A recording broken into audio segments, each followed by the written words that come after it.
Have you ever stopped to think about how the biggest truths are often hidden in the simplest patterns? Well, today we're going to explore this incredible reflection between two ideas that seem totally separate.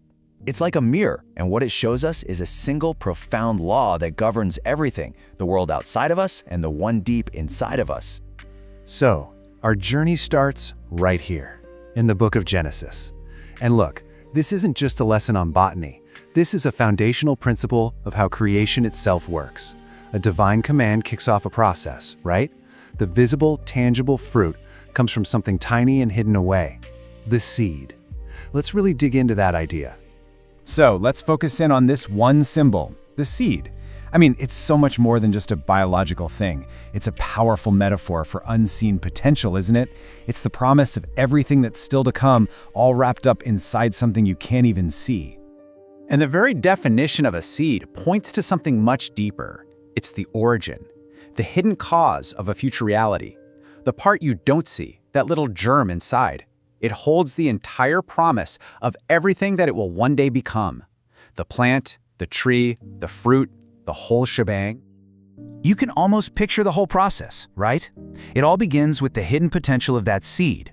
Then it's placed in the receptive earth, and this incredible transformation starts. And it's from that hidden union that the manifest fruit finally appears. It's a bridge, really, from the invisible world to the visible one, a cycle we see all around us in nature. Okay, so now I want you to shift gears with me. Let's pivot from that external world of nature to the internal world of our own human experience. Because there's another principle at work here, one that doesn't operate in soil, but in our minds and in our hearts. And here it is, the other side of our coin, from the book of Hebrews. Just listen to the language here. Assurance, conviction, things not seen. You see, this verse isn't about the physical world, but it's echoing that very same theme, this powerful belief in a reality that we can't yet perceive with our senses. And when we talk about certainty, what do we really mean? Well, if you look at the definition, it implies this deep mental security. So faith, in this context, it isn't just wishful thinking. It's not about doubt. It's a state of firm conviction, a kind of deep-down knowledge of something you can't yet prove with your eyes. And this brings us right back to our farmer, doesn't it? The one who plants a seed and just trusts it's going to grow, even when the entire process is happening underground, completely invisible. Well, faith works in the exact same way. It's a conviction in the reality of what's hidden from view. So, what we have here are two principles. One is about external creation, and the other is about internal conviction. But you have to wonder, are they really all that separate? Or are they actually two sides of the same coin, building up to one single massive idea? The connection is pretty undeniable when you look at it. In Genesis, that divine command, produce, is the invisible spark that creates visible reality. Then, in Hebrews, faith is the invisible substance that forms the foundation for a future you're hoping for. In both cases, the reality you can see rests on a cause that you can't. So, here's the crucial point.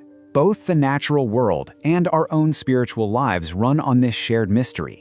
Creation, in all its forms, seems to burst forth from a hidden, secret, or unseen state. What we see is always born from what we don't. Now we've seen how they echo each other thematically, but the connection goes so much deeper. It's almost structural. It's as if these two verses, Genesis 1:11 and Hebrews 11:1, were literally designed to be perfect reflections of one another. So let's just ask the question straight up. What do we actually see when we hold these two verses up to each other like a mirror? Honestly, the answer is pretty stunning. Just look at this. The structure is an incredible mirror image. On one side, the earth produces. On the other, the spirit waits or hopes. The physical seed is the key in Genesis. The invisible conviction is the key in Hebrews. The command produce kicks off the outward process, while the state of certainty kicks off the inward one. It's a perfect structural reflection. This really shows the whole dynamic, doesn't it?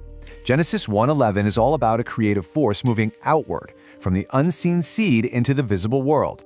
And then Hebrews 11:1 describes that very same force, but it's moving inward, shaping our inner world through a conviction about things we can't yet see. You know, it all comes down to this absolutely powerful idea. Faith is the human version of the divine command to produce. The word that sparked creation finds its human echo in our own conviction. It's our way of participating in that very same creative process, but from the inside out. So, When we step back and look at this mirror, what is it ultimately showing us? Well, it's revealing a single, unified mystery that lies beneath all of reality, from the tiniest seed to the greatest act of faith. And here is that unified principle. It doesn't matter if you're planting a seed in the ground or planting a conviction in your heart, the law is exactly the same. The hidden potential that you nurture in secret contains the complete blueprint for everything that will eventually become manifest. And so our two verses aren't opposites. They're in perfect harmony. Genesis 1:11 shows us this universal law as it works in the external world, the world we can see. And Hebrews 11:1 reveals that exact same law as it works in the internal world, the world we feel and believe. They're just two sides of one magnificent creative coin. Ultimately, what this mirror suggests is something truly profound. That all of reality, from the cosmos down to our own consciousness, is built on a fundamental trust in the unseen. The fruit is born from the hidden seed, and our greatest accomplishments are born from a conviction we hold in our hearts long before anyone else can see the proof. So, it makes you wonder, what will you choose to believe in today?